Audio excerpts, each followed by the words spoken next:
क्या भारत के space dream पर खतरे के बादल मंडरा रहे हैं? इसरो के सबसे भरोसेमंद रॉकेट का लगातार दूसरी बार फेल हो जाना क्या कहता है? तीसरे स्टेज पर ही दिक्कत बार बार क्यों आ रही है? आज फेल हुआ मिशन कितना बड़ा नुकसान कर गया है और पिछली विफलता की जांच रिपोर्ट अब तक सामने क्यों नहीं आई है? आज के शो में इन्हीं सवालों के जवाब तलाशने की कोशिश करेंगे। 12 जनवरी को लॉन्च हुआ इसरो का मिशन कैसे फेल हुआ, कौन से ज़रूरी सैटेलाइट्स नष्ट हो गए, लॉन्च करने वाले रॉकेट PSLV पर सवाल क्या उठे और आगे का रास्ता क्या है, सारे ब्यौरे देंगे।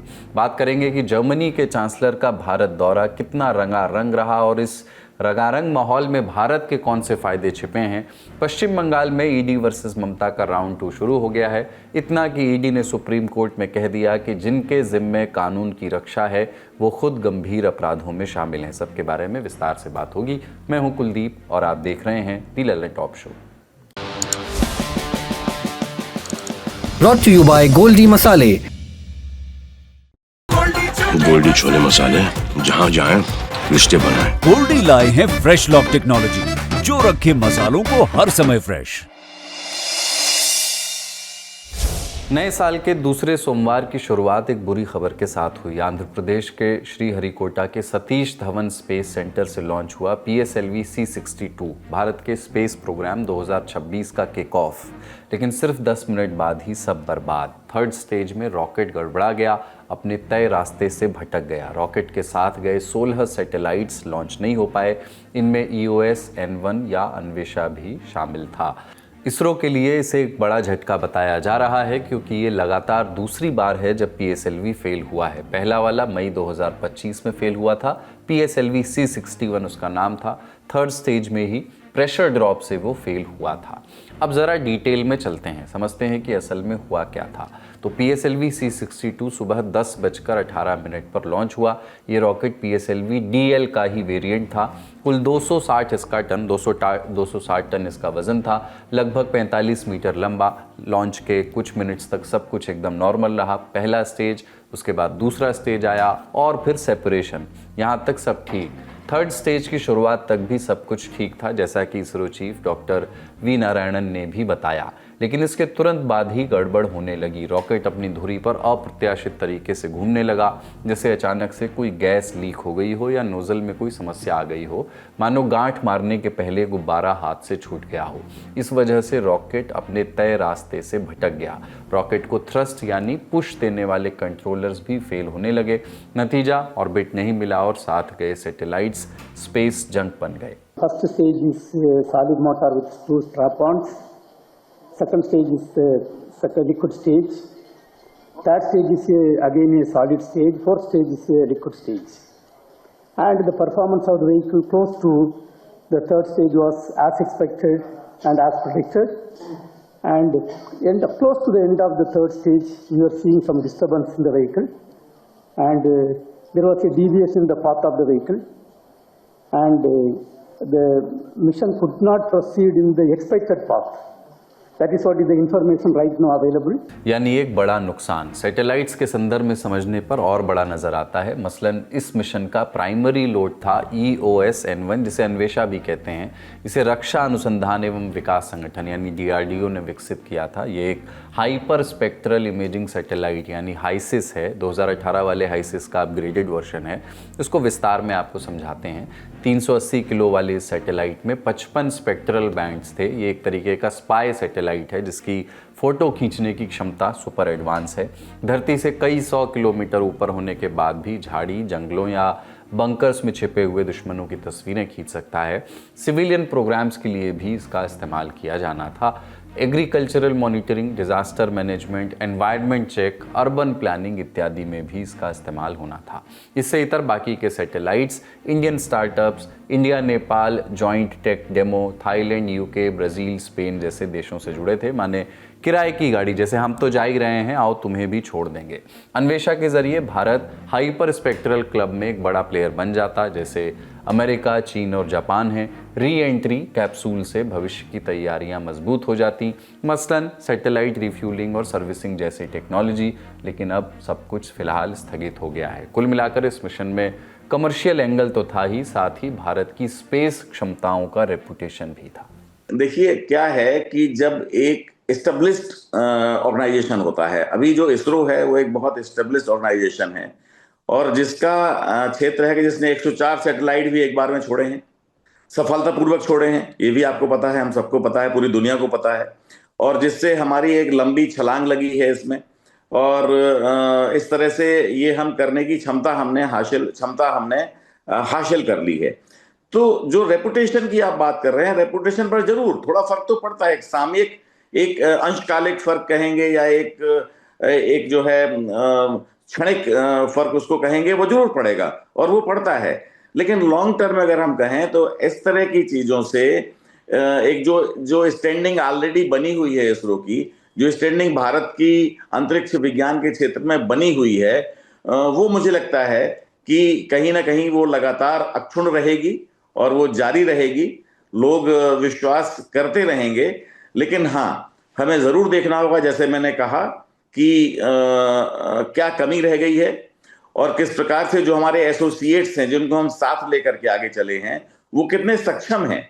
उनकी क्षमता को एक बार हमें ठीक से उनका मूल्यांकन करना होगा और तब इतने बड़े बड़े अभियान हमें आगे लेकर के चलना होगा। तो मुझे लगता है फर्क तो पड़ेगा, लेकिन ये फर्क बहुत स्थायी नहीं होगा। अब बात की ये विफलता कितनी बड़ी है, इसके लिए पहले पीएसएलवी के महत्व को समझना होगा। पीएसएलवी यानी पोलर सैटेलाइट लॉन्च व्हीकल, से इसरो का वर्क हॉर्स कहा जाता है। 1993 से इसने सैटेलाइट लॉन्च करना शुरू किया था। इसने अब तक 63 उड़ानें पूरी की हैं, जिनमें चंद्रयान 1, मंगलयान, आदित्य L1 और एस्ट्रोसैट जैसे बड़े मिशन शामिल हैं। 2017 में पीएसएलवी ने ही एक मिशन में 104 सैटेलाइट्स लॉन्च करने का विश्व रिकॉर्ड बनाया था। लेकिन अब बैक टू बैक दो बड़ी विफलताओं ने कुछ सवाल, कुछ चिंताएं खड़ी कर दी हैं। पीएसएलवी C61 फेलियर की इंक्वायरी रिपोर्ट अब तक सार्वजनिक नहीं की गई है और C62 फेलियर पर भी अभी तक कोई पुख्ता जानकारी या उसका कोई पुख्ता कारण सामने नहीं आया है। लेकिन एक्सपर्ट्स कह रहे हैं कि मैन्युफैक्चरिंग डिफेक्ट या क्वालिटी कंट्रोल की दिक्कतें इन विफलताओं की वजह हो सकती हैं। अंग्रेजी अखबार द हिंदू से जुड़े वसुदेव मुकुंद के विश्लेषण पर नज़र डालने से पता चलता है कि आखिर ये विफलताएं इसरो के लिए क्या मायने रखती हैं। विस्तार से बात करते हैं। दोनों रॉकेट स्टेज 3 में फेल हुए हैं। इस स्टेज को पूरा करने के लिए बेहतरीन क्षमताओं की मोटर्स का इस्तेमाल होता है। फेलियर बताता है कि निगरानी ढंग से नहीं हो रही। C61 के फेलियर के बाद इसरो ने पीएसएलवी को 8 महीने के लिए ग्राउंड कर दिया था ताकि डिज़ाइन और परफॉर्मेंस की कमियों को दूर किया जा सके। C61 की जांच रिपोर्ट भी अब तक सार्वजनिक नहीं की गई है। इसकी वजह भारत के डिफेंस सेक्टर से जुड़ी संवेदनशील जानकारियाँ हो सकती हैं।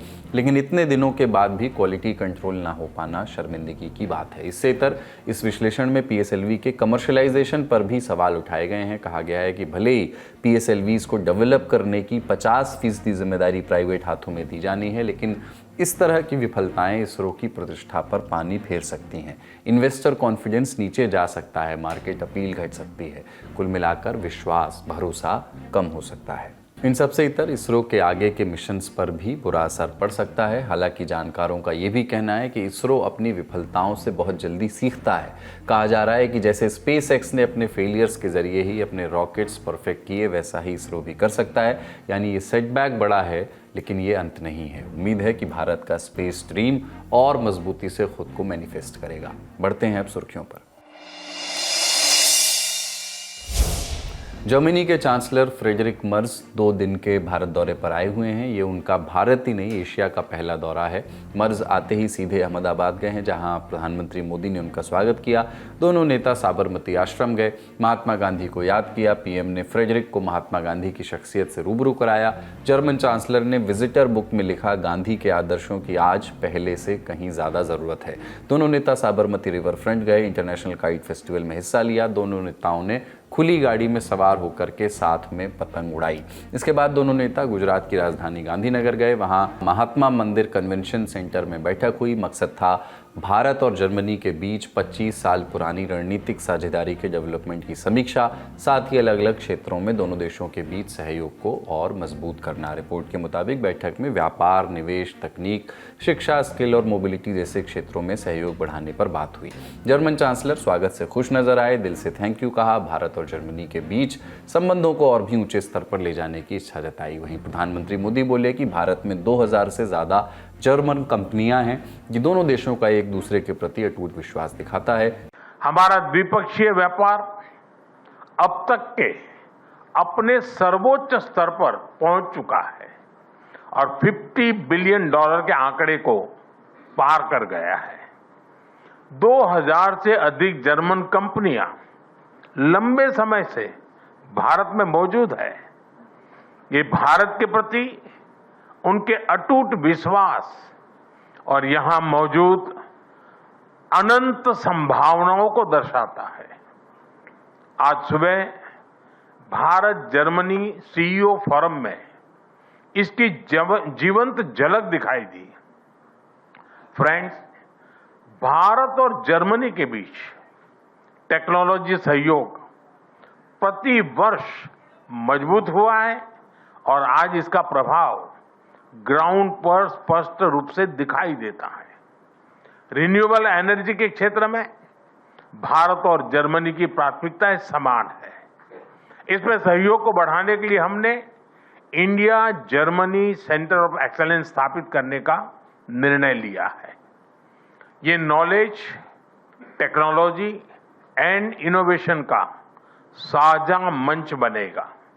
भारत और जर्मनी के बीच व्यापार $50 अरब के पार जा चुका है। जर्मन चांसलर के साथ 25 बड़े उद्योगपति और सीईओ भी आए हैं। इंडियन एक्सप्रेस की रिपोर्ट के मुताबिक इसमें एक बड़ी पनडुब्बी बनाने वाली कंपनी के शीर्ष अधिकारी भी शामिल हैं। ऐसे में साफ है कि दोनों देशों के बीच रक्षा और व्यापार सहयोग को मजबूत करने पर भी जोर रहेगा।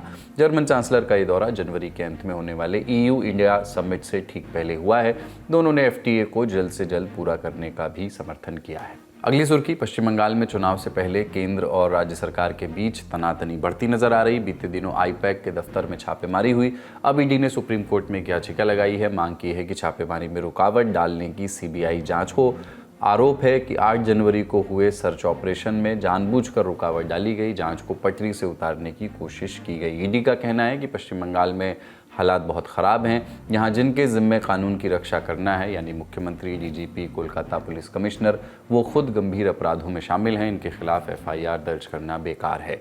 पुलिस ठीक से जांच करेगी नहीं, CM और आला अधिकारियों को ही बताएगी। एजेंसी ने आरोप लगाया कि ममता बनर्जी का पैटर्न है, कोई जांच CM या उनके मंत्रियों, पार्टी कार्यकर्ताओं या कुछ अधिकारियों के खिलाफ जाती है तो वे कानून को अपने हाथ में ले लेती हैं और राज्य पुलिस का दुरुपयोग करती हैं। दिन की बाकी सुर्खियों के लिए चलते हैं न्यूज़ रूम। ऐसा लग रहा है कि भारत और अमेरिका के बीच प्रस्तावित ट्रेड डील जल्द ही पूरी हो सकती है। और ऐसा क्यों लग रहा है? क्योंकि भारत में अमेरिका के नए राजदूत सर्जियो गोर ने कुछ ऐसे ही संकेत दिए। 12 जनवरी को पदभार संभालने के बाद गोर ने कहा, मैं दोनों देशों के बीच संबंधों को नेक्स्ट लेवल पर ले जाने की कोशिश करने आया हूँ। गोर ने भारत और अमेरिका के संबंधों को इस सदी की सबसे महत्वपूर्ण साझेदारियों में से एक बताया। ये भी कहा कि दोनों तरफ के ट्रेड नेगोशिएटर्स कल यानी 13 जनवरी को बातचीत करेंगे और सिर्फ ट्रेड नहीं, security, counter terrorism, energy, technology, education और हेल्थ, इन सारे फ्रंट्स पर भी दोनों देशों को आगे बढ़ना है। सर्जियो गोर ने एक महत्वपूर्ण पहलू का जिक्र और किया, पैक्स सिल्का इनिशिएटिव के लिए भारत को इनवाइट किया, वो भी तब जब ठीक 1 महीने पहले अमेरिका की लीडरशिप वाले इस इनिशिएटिव से भारत को बाहर कर दिया गया था। और इतना इंपॉर्टेंट क्यों है? हम सब जानते हैं कि आज के दौर में AI और दूसरी टेक सप्लाई चेन्स का महत्व कितना बढ़ गया है। इस सप्लाई चेन में चीन लगातार लीड ले रहा है और इसी एकाधिकार को काउंटर करने के लिए अमेरिका ने पैक्स सिल्का इनिशिएटिव शुरू किया, यानी critical minerals, semiconductors, AI infrastructure और लॉजिस्टिक्स सबके लिए एक रिलायबल सप्लाई चेन डेवलप करने का एक प्रस्ताव। इसी इनिशिएटिव में जापान, दक्षिण Korea, Singapore, Netherlands, UK, Israel, UAE और ऑस्ट्रेलिया जैसे अमेरिकी सहयोगियों को शामिल किया गया। भारत की गैर मौजूदगी से ये संदेश गया कि दोनों देशों के बीच दूरियां बढ़ रही हैं, लेकिन अब अमेरिका के इस इन्विटेशन ने तस्वीर उलट दी है। आज का ललन टॉप शो यहीं तक। अपना और अपनों का ख्याल रखिए। देखते रहिए दी ललन टॉप। शुक्रिया। शुभ रात्रि।